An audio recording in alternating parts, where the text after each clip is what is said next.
Pada kesempatan kali ini, tim DS akan ngajak kalian jalan-jalan ke India. Jadi begini, India itu termasuk negara yang paling kaya budaya ya bre. Di sana ada beragam adat istiadat dan tradisi yang penuh warna, atau bisa dibilang sebenarnya emang warna-warni. Sementara yang kita tahu soal India itu umumnya cuma Bollywood, kepala goyang-goyang, dan perindavannya aja. Sementara masih ada banyak lagi warna di India yang kelihatannya sangat nggak biasa buat kita. Mulai dari jogetnya yang khas sampai ke kumis polisinya. Jadi kali ini mari kita selidiki lebih dalam beberapa hal unik yang sebenarnya terjadi di India. Dan sembari nunggu iklan ini, mohon dibantu untuk subscribe ya bre, karena satu klik dari kalian sangat berarti untuk kami. Yang pertama, ada tunjangan kumis. Untuk sebagian besar tempat kita kerja, itu pasti ada yang namanya seragam atau kode berpakaian. Sama juga dengan yang berlaku di India, hampir rata-rata punya seragam. Tapi ada yang spesial dengan seragam polisi di sana. Ada satu tambahan kode buat seragam polisi, khususnya di negara bagian Madhya Pradesh. Polisi di sini semuanya berkumis. Kenapa ya? Jadi, menurut seorang kepala polisi di Pradesh, kumis itu menegaskan maskulinitas dan menaikkan rasa hormat, atau bisa dibilang kelihatannya lebih serem. Sampai beberapa departemen bahkan ngasih bonus buat yang kumisnya bagus.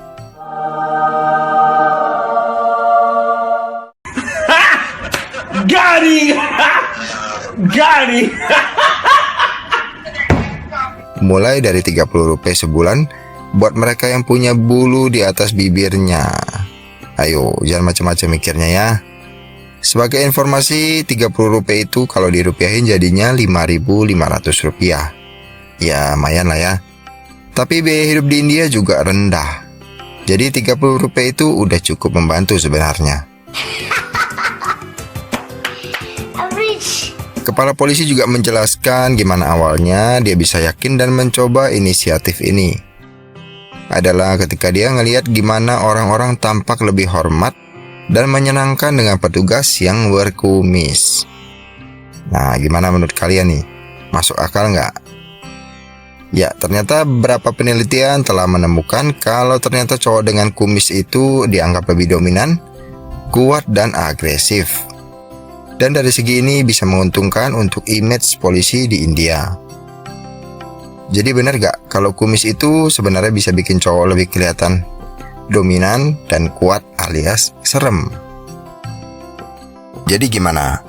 Lebih serem yang berkumis atau yang tanpa kumis? Motor bus.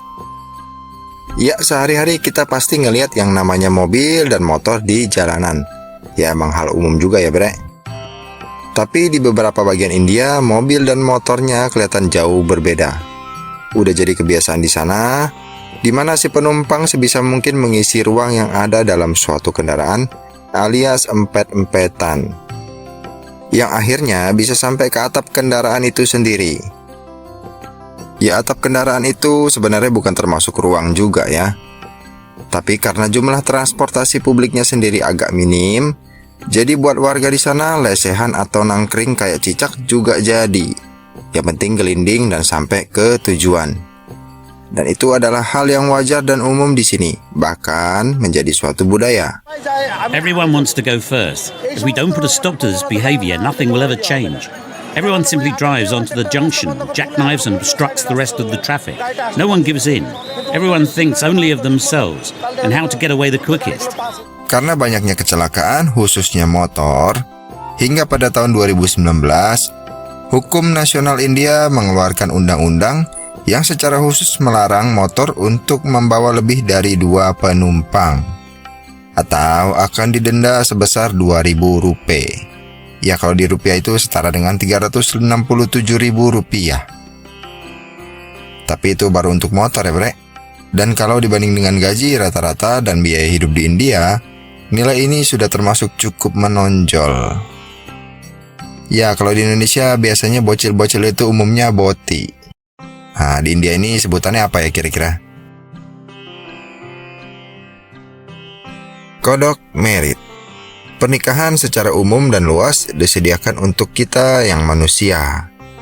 Tapi di beberapa bagian di India, mereka memperluas cakupan untuk pernikahan sampai ke dunia hewan. Pastinya ada alasan yang cukup menarik ya, Bre. Jadi gini, di desa Bhopal, penduduk setempat percaya kalau kodok, ya betul, kodok, dinikahkan dalam upacara tradisional Hindu, maka itu akan menenangkan Dewa Indra, yaitu Dewa Hujan Hindu. Dan dipercaya kalau dalam beberapa hari setelah sepasang kodok disatukan dalam pernikahan yang suci, langit akan segera turun hujan, dan langit akan memberi desa mereka air. Tapi buat kodok yang terlalu hot, itu bisa jadi membahayakan. Jadi si kodok juga nggak boleh terlalu sering menganu ya. Karena pernah terjadi pada tahun 2019, sepasang suami istri dipaksa untuk bercerai karena pernikahan mereka dicurigai menyebabkan banjir yang parah. Penduduk setempat menegaskan bahwa memisahkan kodok adalah satu-satunya solusi yang paling praktis untuk menghentikan hujan. Dan dengan demikian, Romeo kecil ini dan Julietnya dipisahkan. Tapi itu malah membuat banjir bertahan selama 3 hari. Mungkin buat mereka lebih baik berpisah di penggorengan ya, daripada dipaksa cerai. Sapi suci. Setiap benua di dunia adalah rumah bagi setidaknya satu jenis hewan. Bahkan sampai di Antartika juga masih ada penguin. Tapi ngomongin soal India, adalah negara dengan sapi terbanyak di dunia. Dengan jumlah populasi yang mencapai 305 juta ekor, sapi-sapi ini tersebar di seluruh India. Coba kita bandingin sama kucing. Ada sekitar 15 juta ekor kucing yang tersebar di seluruh Indonesia. Jadi bisa bayangin, setiap ada kucing lewat depan rumah kalian, itu sama aja kayak 20 ekor sapi yang lewat. Jadi di setiap sudut India adalah tempat bagi sapi. Kenapa bisa gitu? Betul, karena agama. Menurut agama Hindu, sapi itu suci. Dan dengan mayoritas 85% penduduk India yang beragama Hindu, jadi yang namanya motong ternak itu dilarang, terutama sapi. Jadi sapi di sini cuma diambil susunya aja. Dan ketika si sapi udah kurang produktif dalam menghasilkan susu, si petani nggak punya pilihan lain kecuali dilepas menjadi liar di jalanan. Karena kalau dipiara biayanya juga akan mahal. Dan gak ada hukum yang menegaskan tentang peternakan sapi di India.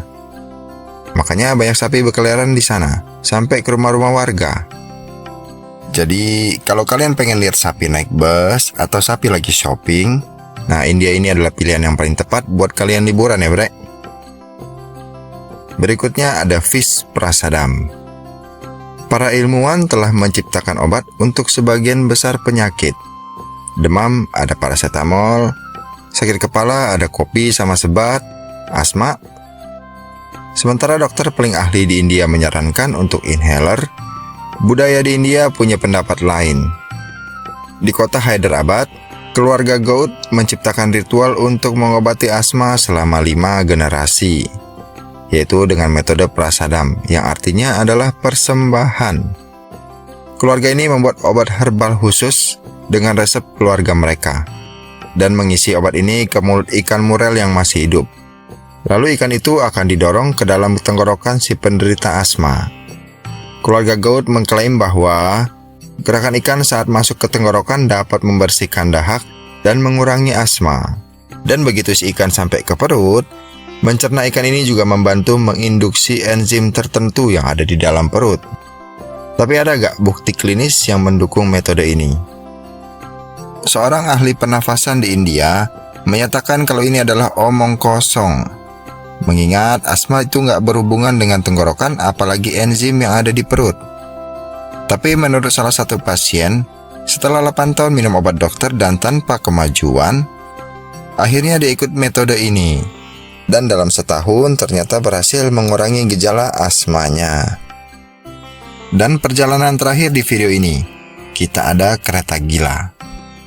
Dengan lebih dari 23 juta penumpang sehari, transportasi kereta api adalah pilihan paling populer bagi para angker ya bre. Tapi di India, perjalanan kerja bisa jadi masalah hidup atau mati. Yang pasti selalu ada resiko terjun bebas dari kereta yang super penuh setiap harinya.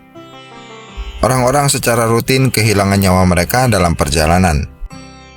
Dengan jumlah kematian mencapai 27.000 setiap tahunnya, dan itu semua karena kereta api.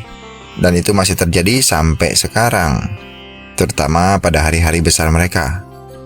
Nah, kenapa kereta di sana bisa sampai penuh begitu? Yang pertama itu karena murah. Untuk naik kereta di India cuma perlu bayar 5 rupiah, atau kalau di rupiah itu jadinya 900 perak. Jadi ini adalah transportasi yang paling terjangkau bagi banyak orang.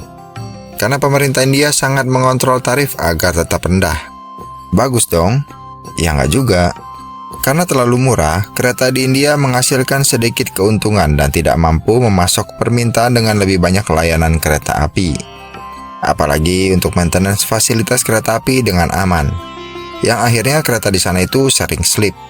Kebayangkan kalau kereta tiba-tiba slip, sementara ada ribuan orang di atas lagi piknik. Ditambah lagi sama masalah sedikitnya portal untuk perlintasan kereta api di India, yang membuat kereta di sana itu jadi perangkap berjalan. Jadi buat kalian yang tiap hari naik KRL dan ngerasa menderita begitu sampai Manggarai atau Sudirman, itu belum seberapa ya bre kalau dibanding sama India. Jadi gimana menurut kalian tentang India? Tulis di komen ya bre, karena kalau Mimin sih udah speechless. Anyway, terima kasih banyak sudah bergabung dengan tim DS dalam perjalanan aneh kita kali ini ke India. Jangan lupa subscribe dan share kalau kalian suka dengan video ini, supaya tim DS bisa terus berkembang untuk menghibur kalian.